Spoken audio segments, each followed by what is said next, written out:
afternoon.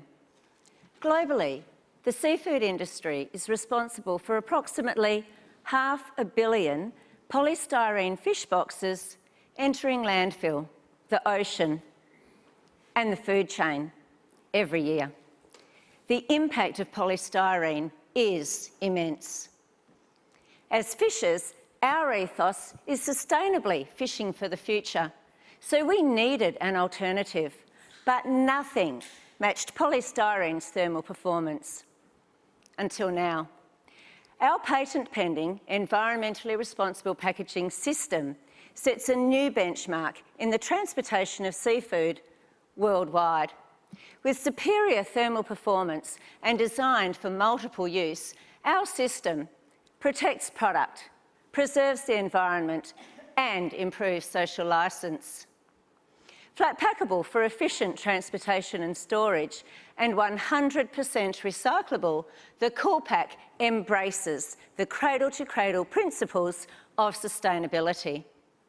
The KoolPak app uses blockchain traceability to track each KoolPak through its entire life cycle. Our aim? To replace polystyrene on the world stage. If you would like to work with us to protect the planet, one box at a time, we would love to speak with you. Thank you. I'm Kath Long.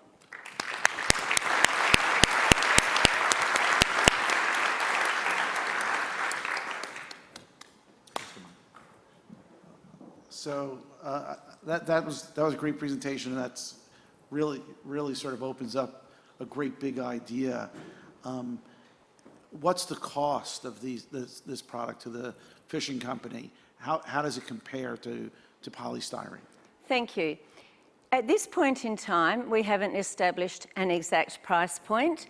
We are in the process of rolling out a 1,000 box trial to 40 leading Australian companies, primarily seafood. We do also have some interest from the agriculture sector and the e-commerce sector. Following the feedback from those companies, I think we'll be in a better place to set that price point. However, what we do know is that with each rotational reuse, the system becomes more affordable to every user of the KoolPak. Our basic philosophy is we are a very small fishing business ourselves. Our product needs to be affordable for users like us. Just one other question, which is, you're focused on seafood, seafood. What other industries use polystyrene packaging? Okay, as I mentioned, the seafood industry does use approximately 500 million. The agriculture industry uses more than that.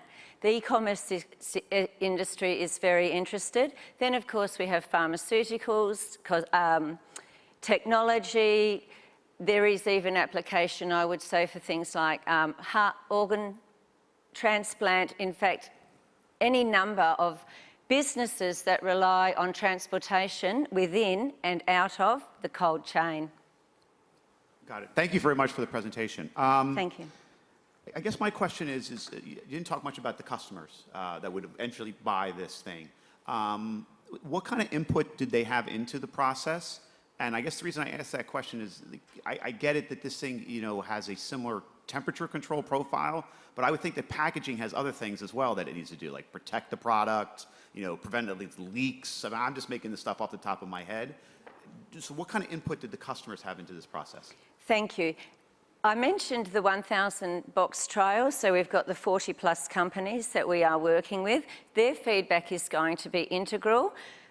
Because we are fishers ourselves, there are a few things that we have identified with our own product with going direct to market. For example, one thing that is a pain point for a lot of people in the seafood industry is the use of the single-use plastic bag, which has to go inside the polystyrene box.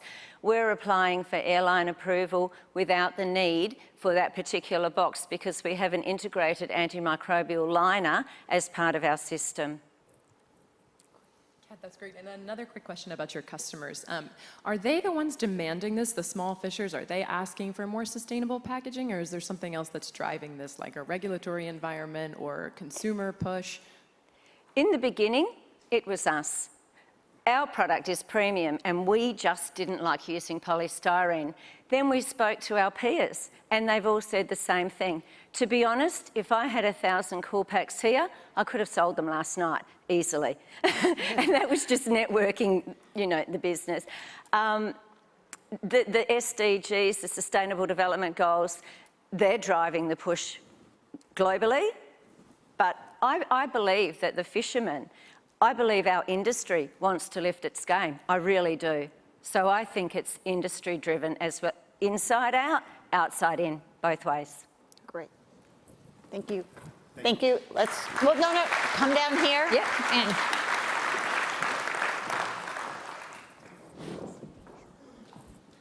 So once again, Kath, that was a fantastic presentation. It's a great idea and a really great product. And you know, it seems obvious the need and desire by companies, by consumers.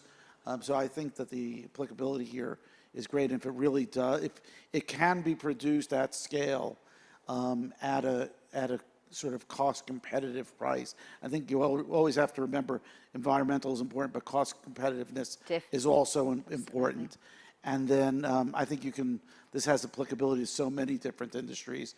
The meat industry, there are so many across where you need temperature control and protection.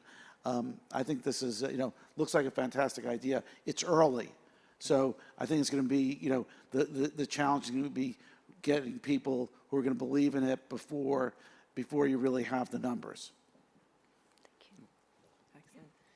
Agree, Kath. I thought it was a great presentation, and I think a lot like Mitch, I think it has the potential to be a real disruptor. I think businesses like yours can really demonstrate and sort of pave the way, and then inspire a lot of other companies to bloom up behind you and show that these supply chains can be disrupted in this way. So I think that's great. What I'd like to understand more, if we had more time to ask questions, is a little bit more of what's involved in this system. You mentioned a system, so I know there's a box and there's the blockchain, but what else is involved in that? And again, just really digging in on the customers and the pricing and your ability to really scale this and making sure that it has a net positive impact as well. Thank you very much. Yeah, just to sort of build on what Mitchell said, I mean, I think the thing that struck me most about it is it's sort of an early process here. There's not really great beta testing yet, where we took it to actually shipped it out, had a couple customers evaluate it. So I guess that was the one thing. It still seems kind of like an angel project to me, right? Where you need a champion to come in, pour in the necessary capital to do your sort of angel part of the round. So that was sort of I mean, you don't even know what it costs yet, which makes it hard to make it. I think because there's going to be a price argument here, right? It can be sustainable and all the heck of that, but if it's 20% more expensive, 50%, it makes it very difficult. I think your price point has to be pretty much the status quo or less, or it's going to be problematic. Thank you. great. Thank you so much. Thank you. Thank you, Kath. Thank you.